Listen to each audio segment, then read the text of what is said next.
you doing? I'm Scott. I'm an alcoholic. My sobriety date is October 4th, 2015. Rock Bottom Beginners is my home group, and I have a sponsor. His name is Mike N. All right, I got to get in the mic, they said. All right.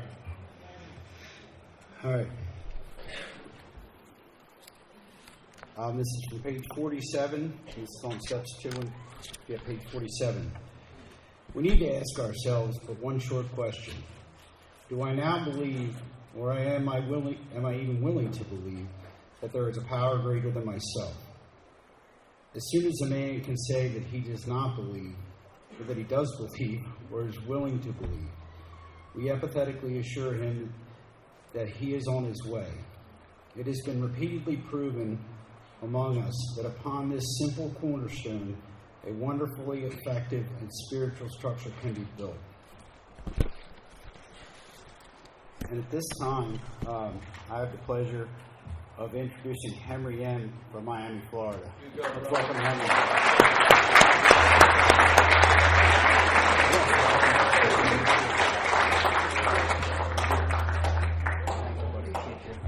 You got to move us down. All right. Can everybody hear me okay? All right. My name is Henry. I'm an alcoholic.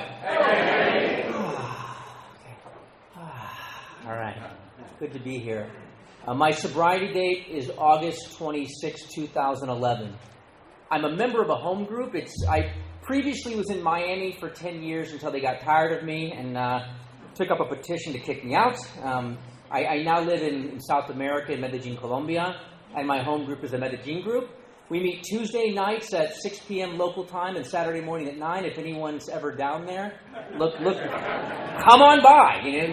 What do you know? We have alcoholics there. And I'm active in that group. I have a commitment in that group. And I have a sponsor. And I believe finally after 10 years together, he's comfortable me saying that in public. It took a while, but we're there. And I sponsor sponsors, and today I love Alcoholics Anonymous. But it wasn't always that way. I'm not a guy who came in and saw the light. I'm not a guy that liked any of you. Right? I'm not even a guy that belonged here. Your only membership requirement is something that took me over a decade of debate to even qualify for. So I was a secret intruder because I had nowhere else to go, or I needed a court card signed, or I had some other obligation, but I certainly wasn't staying here with all of you. And what I've been tasked to do, and I think the only thing any of us can do, is share maybe the only thing I have of value, and that's my experience. And I'm going to do my best to do that. And my experience with steps 2 and 3 is what? Is an alcoholic. Is a guy who had his first drink at the age of 12, his last drink at the age of 33. And in between that time, I would encounter and seek out every pill, powder, potion, and lotion to fix my emotions I get my hands on. So when I arrived here with all of you, I was confused. I was deluded. I was an outright mental defective. Full flight from reality. I'm that guy.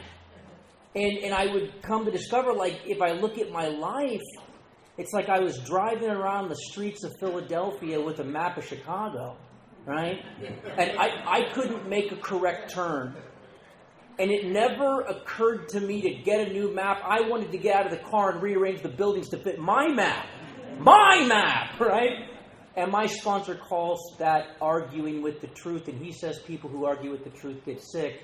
And I made it my life's purpose to argue with the truth rather than accept it.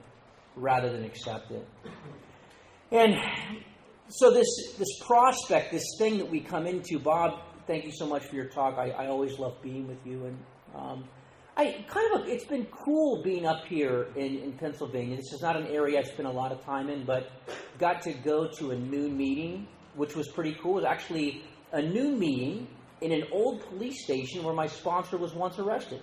Pretty cool. So we confirmed that his alcoholic history. That was pretty neat. And I think I even had a chance to practice step 3. I was in the car with Chris, and as he was turning on the ignition and pulling the car out of the parking lot, he mentioned something about needing his glasses to drive but couldn't find them. So I immediately turned to God and had that experience. And from the looks of it, I made it. Okay, I guess I'm here. And the whole thing with this deal, from the beginning, as far back as I can remember, I believe maybe I was a seeker. No idea what I'm seeking, but I know that I'm seeking. And it would take me forever to find out that the purpose of the seeking is not the finding, but through the seeking I encounter the finding. And I come to have my own experience. And everything for me in Alcoholics Anonymous has been experiential. See, I'm a guy that worships my own mind. I am the smartest guy in the room. When I was a young kid, they used to give me these aptitude tests and tell me how great I was. And the problem with that was they would tell me how smart I was, and yet the way I felt inside was depressingly and excessively inferior to everyone. So I started to prop up this exterior to try and match what you told me I was. And what happens is when you prop up an exterior, and it's a long way away from who and what you really are, the exterior that you present to the world and the reality of who you are, they soon get so far apart that you get lost in the middle and you can't separate the true from the false. Right? I'm the kid I had a worldview like at the age of 6. It was bad, right? I drew the short straw. I got dealt the bad hand. I'm like, there's this old Woody Allen movie about this kid that won't do his homework because he one time read that the universe was expanding and one day would break apart and blow up, so none of this means anything. So he wouldn't do his homework. What's the point? The universe is going to blow up one day. This is me. I'm that guy. What's the point? What's the point in any of this? What's the point in any of this? And I was a strange kid, and I had all of these senses of separation. And what I'll try and do, if anyone's ever played any chess, one of the perspectives, and I think the way that I understood my relationship to this process and where I was in step 2 and what happened in step 3 is the old idea that life is very much lived forward and comprehended backward and understood backward. So in chess, there's one of the ways that you study the game is to look at endgame scenarios and how you got there and ways to move around it. And I'll tell you my endgame scenario where my great master plan to worship my own mind and conquer the world would come to an end. This idea that it's like my entire life, and all the way up until August 25th of 2011, every morning I woke up, I had before email, I had a full inbox with 1,000 unread emails and a to-do list that I could never get done, and I had this sense of impending doom that was with me from the jump. I had that as a young kid. I remember when I was a kid, I would be, playing. I grew up in this small, not too other than the hills, similar to here. It's an agricultural community in central Illinois. Good people, in between St. Louis and Chicago. And I remember the feelings I would have when I was a kid. When I would be inside, I'd want to be outside. When I was outside, I'd want to be inside. I'd be upstairs, wanting to be downstairs. Downstairs, wanting to be upstairs. Playing baseball, thinking about soccer. Playing soccer, thinking about baseball. And no idea how to get where I was. And I had no idea that I was the only one having this experience. I thought you were having this experience too, yet you knew how to deal with it. You knew how to handle it. So I thought there was something wrong with me. And we have a friend, Mari, she says it best. She goes, I always knew there was something wrong with me because my whole life people would come up to me and say, there's something seriously wrong with you. You eventually get the point. God, when I heard her say, I was like, yeah, that's right. They examine you and they look at you and they tinker on you and eventually what ends up happening if you have a good alcoholic ability to manipulate and do a little social engineering, you kind of learn what to say to the professionals. You know the answers they want, not the truth. You can't give them the truth. What's wrong with you? Oh, you open up your mind and show them the goblins inside. You can't do any of that, right? But I know how to answer your questions to satisfy you. I know how to tell you what you want to hear to get off my back. I know how to do that. And this is the position and the way I felt all before I had my first drink. This was my disconnection. What Bill describes as, I like the description of maladjustment, misaligned. There's in social media, they have these things called memes. And for the old timers, that's a picture that's funny that expresses an idea quickly. Okay, there you go. All right. And so there's a meme that's like my step 2 and 3. It's a power strip, and the power strip is plugged into itself. And it says, me trying to run on my own power, right? And that's it. I mean, because who else am I going to listen to? I'm the smartest guy I know. I'm the smartest guy I know. And the only problem with being the smartest guy you know and having all the answers is when your scorecard reads 0. And when the stupid and dumb people are living life more successfully than you. It's a problem.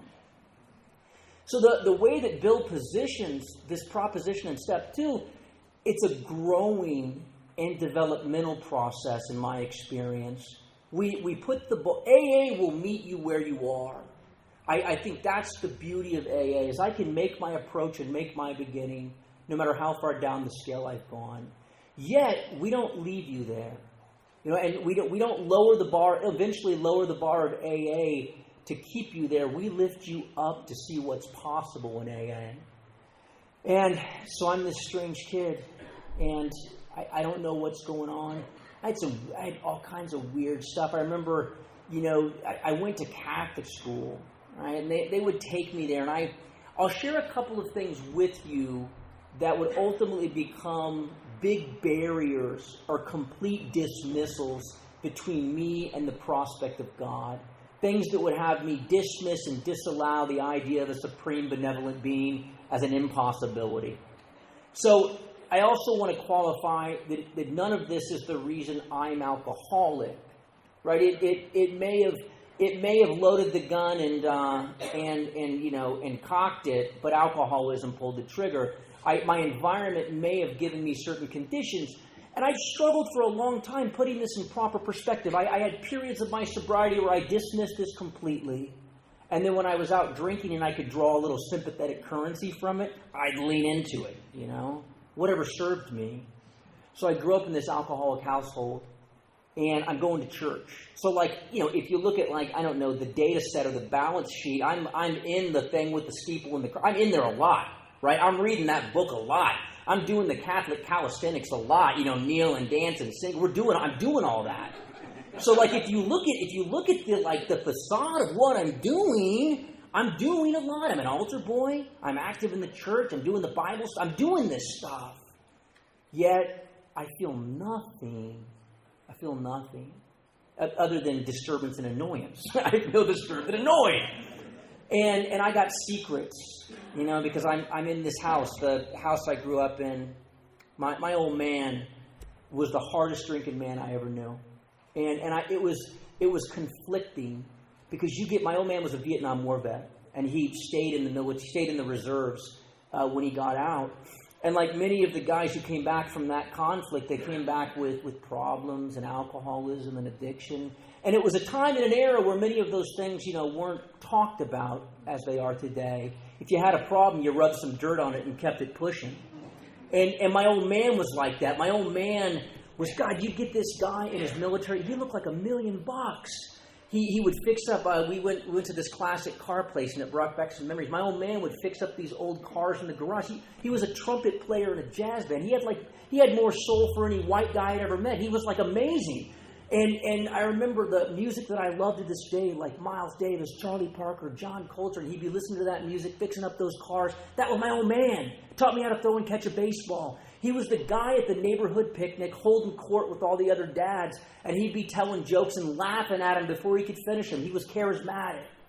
But I saw that man, who was somewhat of a hero, wither and disintegrate before my eyes. And he turned into a real Dr. Jekyll and Mr. Hyde creature. And then it turned into the idea that there was no friendly direction. And you'd go home at night, and he'd be in a blackout, and he'd take his belt off, and it was somebody's turn. So you learn to stay small and hide. You will learn to avoid conflict. And that was my old man. And I would go to church, and And I don't even know if this stuff happens. See, the wrongdoings of others, fancied or real, have the power to kill me. So I don't even know at the time how much of this is real. I'm the kind of guy that if I meet one person I don't like from an institution, I dismiss the whole thing, right? Fortunately, the first guy I met from Pennsylvania was very nice, so I like Pennsylvania. It's very good. Had it been the other way, had the guy been a jerk, I hate Pennsylvania. It's the whole thing, you know. I dismiss everything, you know, based on one impression. And there was just this guy at the church was a real gossiper, you know, and I always knew that when he was over there whispering, he was talking about me and my family. And he, you know, I was the house at the end of the block where the cops were. You know, we were the place that we couldn't pay the power bill, so the lights would be off. You know, I know what it's like to have to ration half a box of cereal with my sister to make it till payday, till mom can bring more food. And I know what these things are, and I just knew that the whole world knew what was going on, and they were talking about me, snickering about me, and I knew I was the laughing stock. And on the other hand, I had this expectation that I shouldn't be there, so I would project the facade to the world that everything was okay. So eventually what ended up happening, and the thing that I think closed the door on me and the prospect of God. See, I was like Bill for a long time. I thought the whole matter was something that I was able to postpone or neatly evade. I like to postpone or neatly evade. Taxes are good to postpone or neatly evade, right? When you're in a relationship for 4 months and someone asks, you know, where are we going? What you can postpone or neatly evade. I'm a postponer. I'm a neatly evader. I love that. But eventually, the walls close in, and you can't postpone or neatly evade. Cops ruin that too. You know, when you get pulled over drinking, you can't postpone or neatly evade. You're getting arrested. You know, and I postponed and neatly evaded, and I thought I'd postponed and neatly evaded the prospect of God and my own existence. And I remember around this time, my old man, you know, he had just turned into a shadow of his former self. And he came over to see me one morning and told me he was going away for a while, which wasn't uncommon because he was still in the reserves and he would often go away for a training. And he looked really bad and he looked really hollow. Looking back on it, it was sad. And that day when he left me, he didn't go to a military training. He went home to this pathetic studio apartment he was living and drinking in. He sat down in an armchair. He put a gun to his chest and pulled the trigger. He killed himself. And see, I share with you that to share with you this. I think where my old man ended up is where I ended up.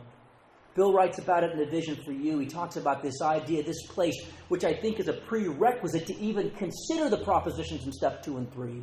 Unless I'm collapsed and defeated, I'm postponing and evaded until I get the eviction notice. Right? I'm not moving 1 second before I have to, and I think what happened, my old man, he ended up into that long hallway, and he saw only 2 doors in front of him. On one hand, there was continuing drinking, and he can't continue drinking. I remember the mornings where he'd come out of a blackout, and he'd just look at us with this bewilderment. Why is everyone hunkering away from me? Why is everyone angry at me? What did I do? What did I do? And I saw that. Because when he was sober, he was a good man. He was a good man. But he had what I would eventually have. So on one hand, he knew he couldn't go on and drinking. And on the other hand, the other door was equally unacceptable. And that's to live sober. I can't live sober. The only reason I ever drank is because I was sober. Sober doesn't work for me. And so I think my old man just wanted what many of us want. He just wanted door number 3. He just wanted the way out. He was tired. So he took his own life. And when I was a young, sappy alcoholic and I wanted attention, I would hold on to the suicide cart, and then my sponsor ruined it for me. You know, sponsors are good at that. They ruin everything for you, even your self-pity. Even your self-pity, they ruin it for you. And I'm concerned. I have a history of suicide in my family. You know, I'm thinking about this, and I don't even know, like sometimes, like the inspiration hits a spot. I don't even know if they remember what they say to you, but they just get you right between the eyes, you know. And I'm going on, you know, well, if it ever gets bad enough, I can just kill myself, you know, one of those things. And we're in his home group. There's a guy in his home group. His name is John, and John's he's like the AA police, you know. If you get on his bad side, he's going to write you a citation for doing something wrong. You know, he's on the muscle. He's one of these guys. And I think we were laughing, and he said something like, suicide. What makes you think suicide will do anything? Knowing your luck, you'll end up in an alternate dimension with that guy as your sponsor, right? Like, I never thought it could get worse. What if it gets worse? You know, it could get worse. You know, and so that scared me enough. And so I always think about that, and I always think about AA, and I always think about the magic of that moment. So there's something looking back that was happening around this time my father's life was falling apart. Something happened in 1978. There was a guy who was getting sober the year I was born. And I had no way of knowing that. In 1986, in my little town, Decatur, Illinois, was where they held the Illinois State Convention that year, 1986. And I was telling this story about growing up in Decatur and about my father, and some guy gave me a talk of the Saturday night main speaker at the 1986 Illinois State Convention. And the main speaker at that conference was a guy named Don P. And I had heard some of Don P's talks, and I heard my sponsor speak with much reverence about this individual and the sharing of a prayer called the set-aside prayer that he had heard from him and how profound and impactful that was. And this guy gave me the talk in my little hometown, this convention center just not even a couple miles from where I lived. And here's Don P. in 1986, right when my father's life would be falling apart, right here with all of you, all of us together here. And my father, I always think about what would have happened if a guy like Don would have gotten his hands on my old man. What would have happened? And my old man was just 12 steps away from all of us. And to my knowledge, he never found it. So I think about that as we're all here.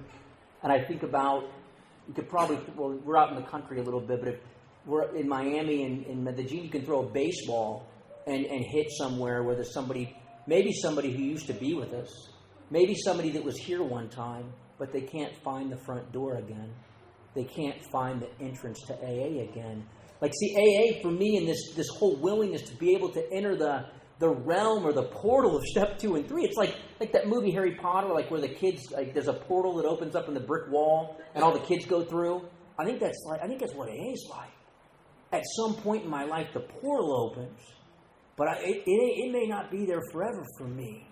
See, I'm the kind of guy that loses the perspective and the willingness to go through. And I know a lot of people that walked out the door in smug defiance that if it ever gets bad enough, I'll come back. And they can't find the front door again. And so as that stuff was going on and the little house of horrors and all the things that were going on around me, I just sort of, took the position that Bill writes about, that if there is a power in the world, it's the devil, and he's the boss universal, and that's the way it is. So what do you do then? Well, now it's me versus the world, right? It's Tony Montana. The world is mine. Let's go, And this is the position I took. And so I was a guy that went headlong into the delusion. The idea and the delusion that will kill us, that I can somehow someday wrest happiness and satisfaction out of this life. That was my religion. See, here's the thing. A person can deny God. I can deny religion. I can try and avoid the prospect of faith, but what do I replace it with? And if I don't actively seek to replace it, it'll be replaced for me. Unwittingly, ignorantly, and unknowingly. And ultimately, what mine was replaced with was a pursuit of happiness and satisfaction through what I perceived to be the American dream, which became the American nightmare, and everything in between. And I would go on this journey. And so this coming to believe idea. So I had a long period from my teens until I came into AA seeking. And I sought all kinds of stuff. I used to try and be spiritual and go to yoga studios until a friend pointed out the only reason I went to yoga studios is I was the only guy in there and they had just come out with yoga pants. That's why I went to yoga studios. I'm seeking God. I'm spiritual. Look at me. I got crystals. Look at this. Here, I'm God. And I had moments. There were glimmers. The idea is if you're not as close to God as you once were that you want to be, you can rest assured that you're the one who moved. You're the one who moved. And there's this idea about being in the power and the connection. Like if it were a sunny day tomorrow and we all went out to the parking lot at high noon and we all stood together directly under the sunlight, The sunlight would shine directly, equally, and freely on all of us. But if one of us veered apart and went out to a distance, the greater the distance from my direct contact to the sunlight, the greater shadow I cast. And I was a guy that one day and 1 degree at a time, I ended up so far from the sunlight, all I did was cast a shadow. And I would do all sorts of seeking. And I think what will happen is God in the universe will try and get my attention gently.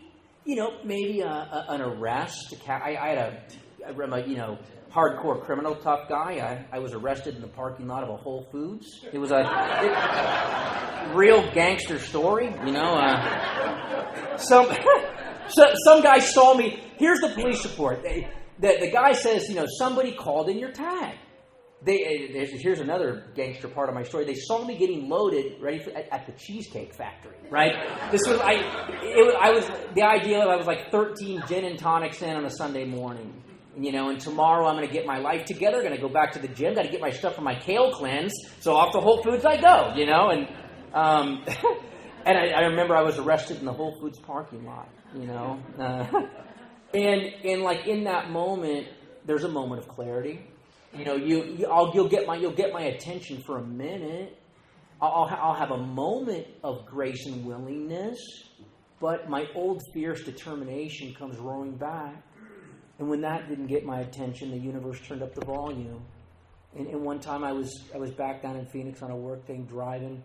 They have a big endless freeway called the 101. If you want to play a trick on somebody, say, go north from the 101 and take the last exit. It just doesn't stop. You just keep going, right? And we would do that. Some of our idiot friends, where are you? I don't see a last exit. Just keep going. Just keep going. Yeah, we would do that. And I remember the foxhole prayer. I remember I was driving that car in a blackout, and all of a sudden I come to, and I realized that my Range Rover's flipping end over end over a 4-lane highway. And I scream out something like, God help me. God help me. And I would later come to, and apparently what had happened, by the grace of God, there was no one else involved in that accident. And they have these impact cables to stop you from sliding from the northbound to the southbound lanes, so your car doesn't go into oncoming traffic. And I remember getting out of the hospital, and boy, I was a sight. My ear fell off. They had to shave my head, and so the only thing I had left in my business, we had like a service van, like an old panel van, like a kidnapper van. And I had, my head was wrapped up like I had a turban, and I put a hoodie on it. I had a hoodie in that turban, and I was driving around that panel van. I couldn't beat the women off with a stick. I was hot, baby, And oh my God, I remember that. And I had to go back to the salvage yard to get some insurance stuff. And I remember looking at that SUV, and I remember looking at where the impact cables had pounded that. They cut the thing damn near in half. Like this hunk of metal was like an old wadded piece of paper, except right where the passenger seat was like the only place that was still together. Where I was sitting should have been crushed and dead. And I remember in that moment almost turning pale white and having this thing strike me. The truth hit me. A friend of mine says your turning point is when the consequences of your behavior come at you faster than your ability to lower your standards. And there's an impact. And I was in the moment. The consequences were coming at me faster than my ability to lower my standards. And I wish I could tell you that I was struck sober or that I saw the light. I did for about an hour and a half, until the thing started coming back on me.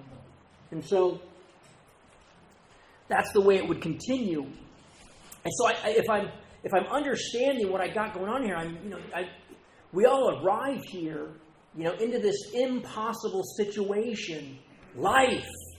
Here it is. And maybe some of us fall into a way of life that works and that functions. I seem to feel like a guy that had no playbook. Nothing worked for me. I tried it all. On the outside, I should be able to get along in this life, but I was a living demonstration of the bedevilments. Failed relationship after failed relationship. By the end, I hadn't talked to my family in over a decade. You're not meeting my family. You're not meeting my family. No way. My family. You're not meeting my. I had whole relationships where the girl thought I was an orphan. Like that's all. You're easier to deal with that later than you're not meeting the family. You're not. And so this is the way I'm living. And when I'm living like that, it's as though the existential pursuit of resting happiness and satisfaction begins to checkmate me, and the walls begin to close around me, and the vice grip on my life tightens, and it tightens, and it tightens. And the only thing that had ever been able to give me any semblance of comfort in this life was alcohol. Was the way that sense of separation, that sense of angst and anxiety, the thing that Bill describes, the insanity that I must be restored from. Bill uses this great language. He talks about this insanity. Insanity as a lack of proportion and an inability to think straight. I look back at my entire life, and if there was one description of what was going on, lack of proportion and inability to think. I remember waking up one time. I had a relationship. We were together for 5 years. It was really, we were 5 years into a one-night stand. That's where we were. And somebody goes, well, hey, listen, we're on the same cell phone, Bill, so let's just sign up for another year. This was it.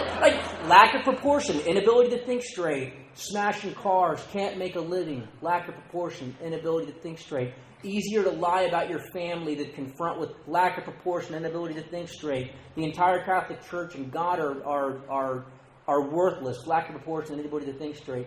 Everything in the way I was living, I had a lack of proportion and inability to think straight.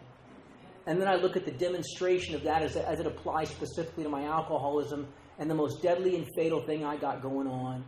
I was largely, for a period of my drinking until the final chapter, I was often a periodic.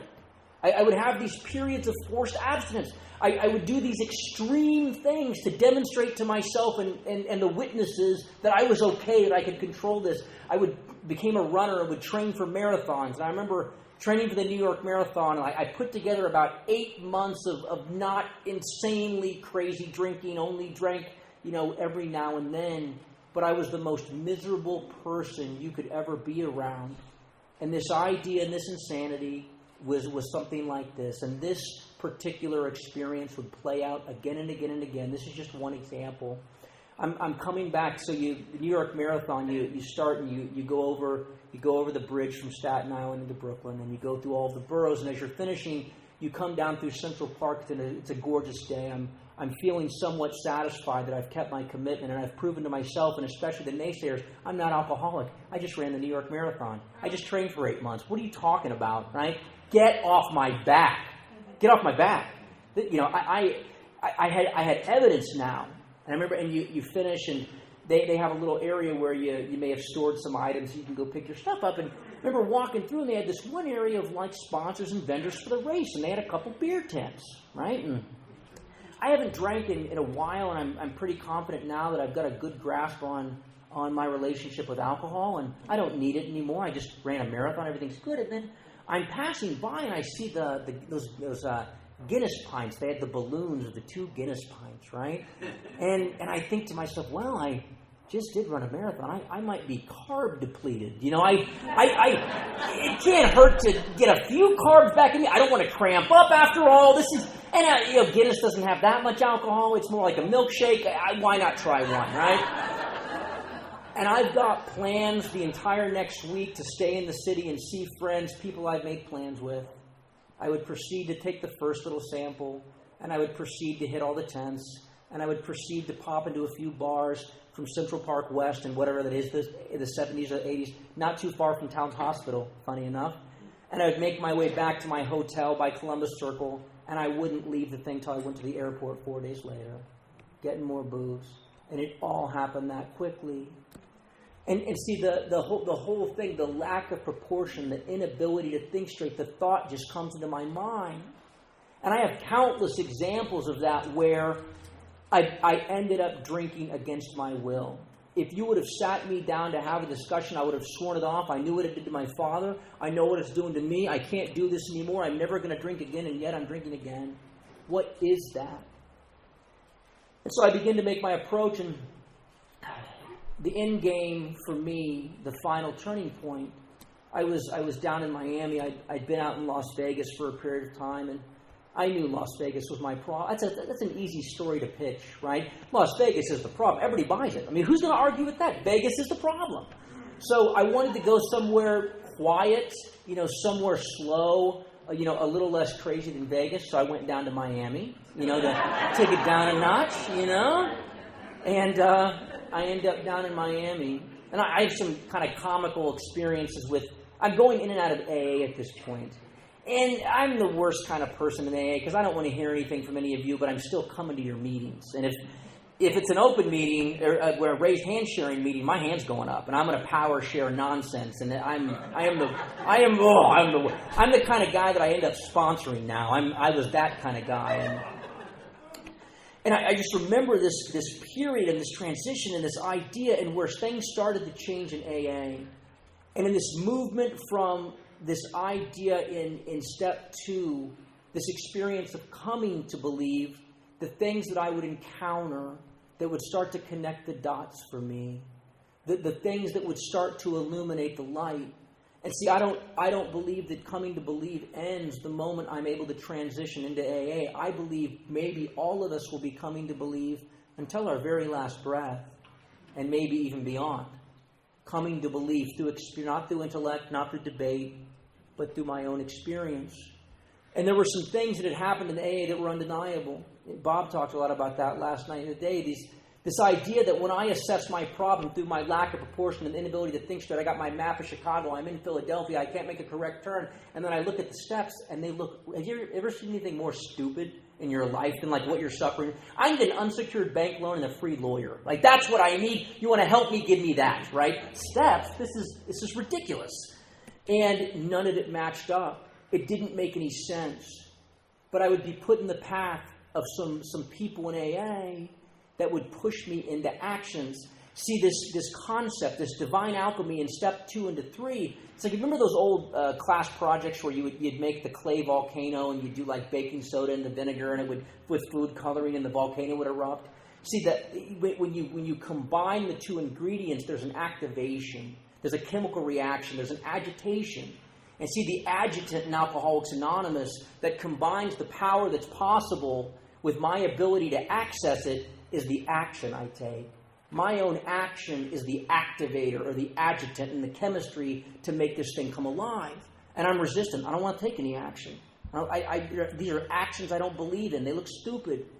But I took actions I didn't believe in, and they generated results I couldn't deny. And you know the cool thing about results you can't deny? You can't deny them. That's the cool thing. You can't deny them. And so I'm starting to get results I can't deny. And the benevolence and demonstration in step 3, God's messengers, which were not at all the kind of messengers I would have chosen if I had my way. They were not. They were like, this retired mailman in Las Vegas. He was one of God's messengers. Loved that guy. There was a guy that used to, this old men's meeting, used to irritate me. They would just go around. It was one of the meetings where somebody would then go clockwise. And it's like somebody pulled a string on their back and they said the same thing every week, like dolls, And this guy, oh my God, this guy would say, I went from hugging my grandkids, I went from hugging the commode to hugging my grandkids. I love AA. And I'm like, oh, I hate you. This is like, what is this? Awful. Oh, and I remember like people, you guys would talk about God. I had no experience with that. It wasn't my reality. So I was a guy. You look at American currency, right? In American currency, it says, "In God we trust." I used to say in business, "In God we trust." Everybody else bring the data. I want to see the data, okay? And I looked at my life. I had no data. My scorecard read 0. That was the data that I had, and I had to set aside some things.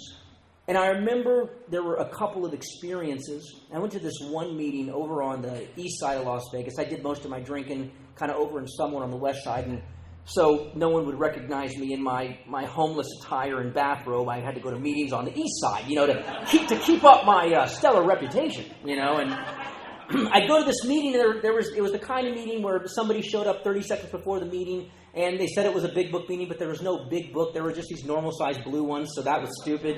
And they flipped open the binder and handed out the laminate things, and somebody started reading. It was just a comic mess, and somebody would say, anybody got a topic? And there was a woman, Mary. And every week, anybody got a topic? Before he could even finish it, you could just see her hand skyrocketing up. I wanted somebody to slap her hand down. No! And here she goes. And Mary and I came in around the same time. And today, Mary wanted to let everybody know that she's got 90 days. I just want to let everybody know, thanks to God and A, I've got 90 days. And like applause. Like we're a professional sport. We AAs can clap, can't we? We just clap. A chair falls over, we clap. We just clap for everything. And everyone's clapping for Mary. Thanks God and A, I got 90 days today. Oh, yay, Mary. All right? Oh, and Mary's talking about her problems at home, and that husband that I was going to get separated from, he's coming back, and we're going to work things out. Thank you, God and AA. And Mary. And my son, he got accepted to not one, but two Ivy League schools. Thank you, God and AA. Oh, great. Oh, and in my work, I was going to get fired, but they're going to give me another chance, and I think I can get a promotion. Thank you, God and AA. And I'm sitting in the back of the room with the same 90 days. I ain't got a promotion. Right? My relationships aren't back together, so I see what's going on. I'm like, oh, this is just time. I just need time. I start to think, God, let's see how happy Mary is when she goes home tonight and finds her husband in bed with another woman. Then we'll see how happy she is. I know what's going to happen. Next week she'll be sharing about how she got fired from that job. And in like 4 or 5 months I'll come and she'll report that her son's been kicked out of school because he's a drug addict, right? So now I got a reason to come back to the meeting, right? Because I want to hear and watch her life burn to the ground, This was why I went. And I'm here to tell you a funny thing happened. Her life didn't burn to the ground. And I ended up talking to that woman, and she ended up being kind to me. And I ended up, I don't want to say liking her, that's a lie, tolerating her from a distance, right? And so those things started to happen. And there was another guy, Ken. He started to demonstrate the third step to me. And I remember I was in the end stage of my drinking where alcohol ceased to be a luxury. It was a necessity. I couldn't function to get out of bed without it. And he knew this. And so I went to this home group over the funny hat meeting. It was not the kind of meeting I would go to today, but essentially, if it was your birthday, they'd put you in the middle of the room, and they had this stinky trash bag that your sponsor would probably pull some lice-infested hat from and put it on you, and then everyone would make fun of you. That was a great meeting. But that's where I went, and that was his home group, right? So we went. And I remember he would meet me. I was looking back on it, it's funny, but it was new, and I was in pretty bad shape. So we wouldn't meet in his house. We would meet like in the pool house outside, right? So he was like, and I know that. I've sponsored guys on park benches for the first 90 days. I let's see what's going on with you. And I remember I'm going to his house one day, and I've been going for a few weeks, and I look over, and he's got some people working on the house. And I'm like, hey, what's going on? He goes, yeah. He goes, my wife loves our son too much. So what I didn't know is his son was an alcoholic. And his wife had let his son was pleading to not be on the streets. So the wife let him back in one time, and the son ended up robbing him, cleaning him out the night before. So they had some people there changing the locks. And I said, well, what's going on with him now? And he didn't know. The kid was running around the streets of Las Vegas, maybe dead or alive. And I'm sitting there, and once again, God comes through in a way. I'm sitting with the man whose very own blood son might be running the streets of Las Vegas dead, and the guy's sitting there talking to me. He's sitting there talking to me. So your demonstration became the results I couldn't deny. You demonstrated this truth to me until it was undeniable. There were so many things that happened. And then there were the big ones like this. Those were the preceding my turning point in my move into AA, crawling drunk and dying, back in here drunk and dying one more time. And I remember my final moment was I was in Miami at this time. And I was at a level of depth in hell that I never thought was possible. You ever been in a place where you look at yourself in the mirror and you can't look, you turn your eyes away, and you think that you have no idea the shame and terror of how you ended up here, and you have you can't live this way, you can't live this way one more day, and then you wake up 9 months later and it's gotten completely worse. You found another layer of hell you didn't even know existed. That's where I was. And I'm in this little box in the sky. It would have been overlooking the Atlantic Ocean, but you wouldn't have known it because I had the shades drawn. The only outfit I could put on was an old dirty bathrobe. And not because I was wanting to make a fashion statement. It's because I literally had tremors and I would shake. I had bruises all over my body because I would fall down. I had an old pair of running shoes that I took the shoelaces out of to stuff my feet in like a perverted pair of house slippers. And I had a little bodega in the lobby of my building, and I would take the elevator down to go buy more medicine. And I'd be on that elevator or in that lobby, and if you were taking your kids to school, you would keep them away from me. You'd give me a wide berth. And I could see you looking at me. I could hear you talking about me, and it made me hate you all the more. It made me need my bottle, my resentments in me all the more. And I'd get my medicine, and I'd crawl back into my hole to blot out my intolerable existence one more time. Well, I don't know how much of a big deal it's here in Philadelphia, but in Miami in August, air conditioning's a thing, right? It's a piece of business, and if you don't have it, somebody's going to know about it. And I got the thing down to like meat locker level. Like I could see my breath, right?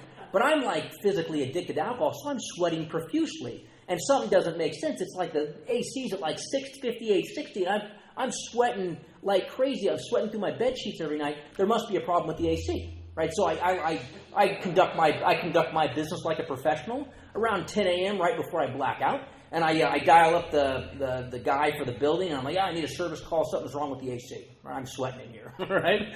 And I made that service call. Don't even remember making it. The next thing I know is that Fernando, the Cuban AC repair guy, would enter my condo sometime later, a day or two, I don't know, and he would find me unresponsive on the kitchen floor. Fernando doesn't show up, and maybe I end up like my sponsee, Bobby. Maybe I just collapse and choke to death on my own vomit. Maybe that happens, right? Or maybe like Jonathan, I just slide into an alcoholic coma, and I never come out. Maybe that happens. But on that day, Fernando showed up. And with all of his medical expertise as a Cuban AC repair guy, he kicked me with his work boot. You know, we got a dead guy here? You got a dead guy here? What is this? And it must have been like a funeral home prank show because I pop up off the ground like, look, Ma, ain't it grand? The wind stopped blowing. You know, here I am. You know, oh, you're here for the AC. Like, you know, doing business, baby. Let's get. And I take him over to the AC closet because that's what I do. And I walk back to the kitchen and pour myself another drink because that's what I do. That's what I do.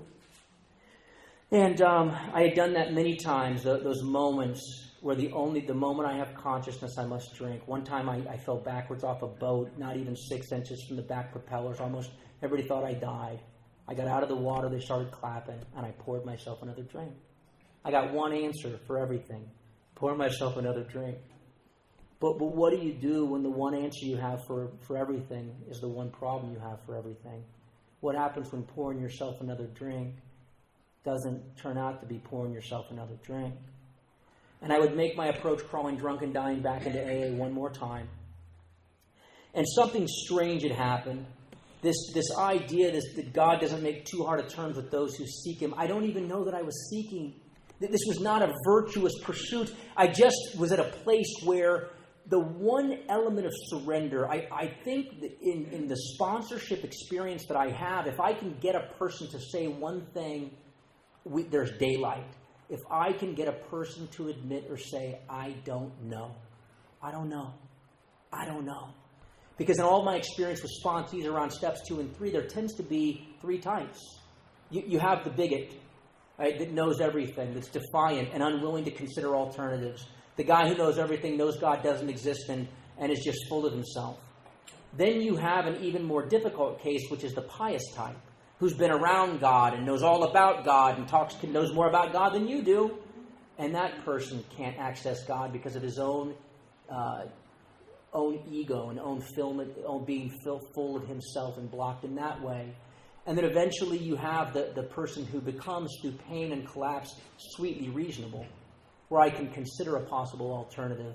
And through no virtue of my own, I ended up in a place where I was reasonable.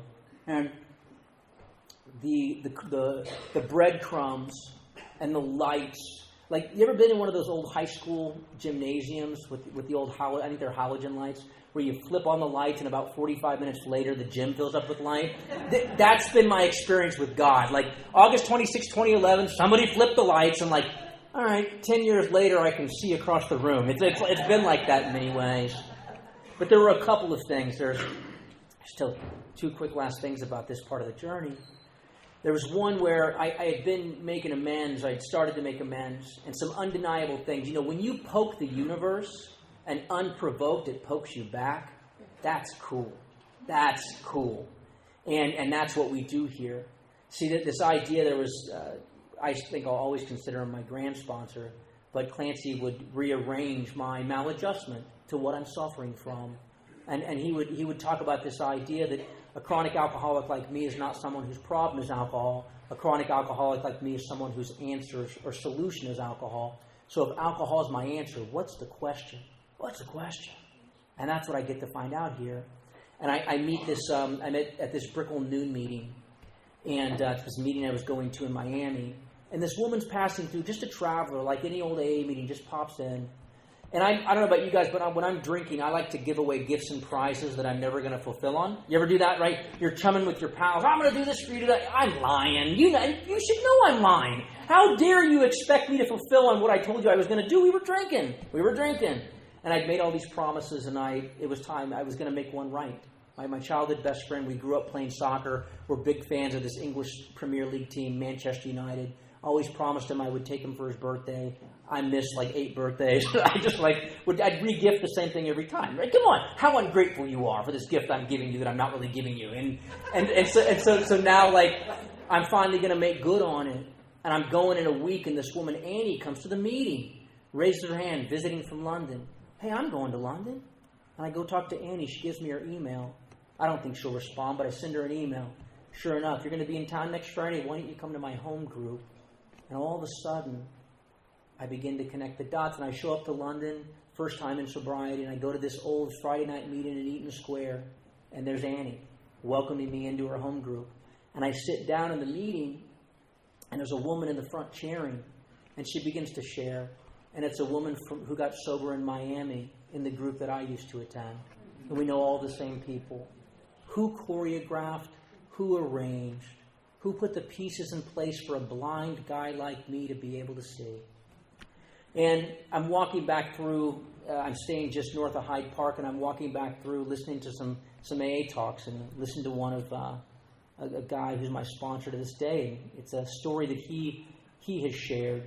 And I realized that I'm walking in London near the place where he shares this story. And some of you may have heard of it. It's one of the most profound step 3 demonstrations and metaphors that I've heard.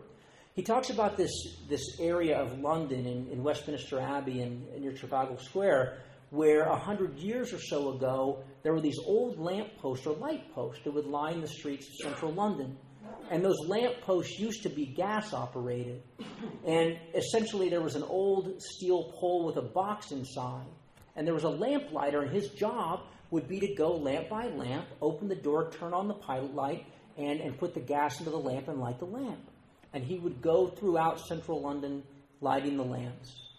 You could climb up to the highest point in central London at the time as the sun was setting, and you could look down and try as hard as you wanted. You couldn't see the lamp lighter, but based upon the lights he had lit, you could see where he had been. And that's what happened with me and all of you. I couldn't see God in my own life, but when I saw your transformation, my God, could I see where he had been. And then eventually what would happen is, after being in and out of AA for a long time, I'd be out trying to make some amends.